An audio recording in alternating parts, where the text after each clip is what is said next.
At ang isang babaeng kukuha ng Senomar o Certificate of No Marriage sa Negros Occidental. Nadiskubre niya kasing kasal na pala siya at hindi pa niya kilala. Nasa frontline ng balitang yan, si Ria Fernandez. Matapos ang mahigit 2 taong relasyon, handa nang magpakasal si Evelyn at kanyang nobyo. Pero may nadiskubre si Evelyn bago ang kasal nila sa Disyembre. Imbes na Certificate of No Marriage o Senomar, marriage certificate daw ang ibinigay sa kanya ng Civil Registry sa Bacolod. Gulat na gulat daw siya nang malamang 1 taon na siyang kasal sa isang Indian national. Hindi pa nga raw siya nakatutungtong ng Valenzuela kung saan daw ginanap ang kasal at kahit sa Caloocan kung saan nakuha ang marriage license. Ang malala pa, hindi niya rin kilala ang sinasabing asawa niya sa dokumento. Ang pinagtataka pa ni Evelyn, tama ang mga nakalagay na personal niyang detalye maliban sa kanyang pirma. Stress, may kasal ko sa tao nga hindi ko kilala. Wala ko man lang nakita.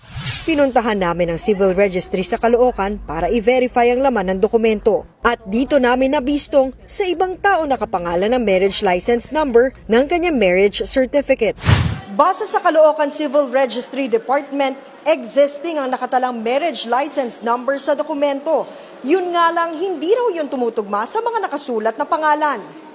Ayon naman sa Philippine Statistics Authority NCR4 na may sakop sa Valenzuela Civil Registry, ministerial at depository lang ang trabaho nila. Ibig sabihin, nakabase lang ang kanilang local offices sa mga isinusumiteng papeles ng mga aplikante.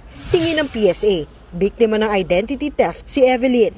Our NS has already instructed yung ating pong fraud management division to conduct investigation. So mag-uumpisa po tayo doon sa pag-iimbestiga from the time na nag-apply sila ng marriage license and also syempre kung sino yung nag-solemnize ng kanyang marriage.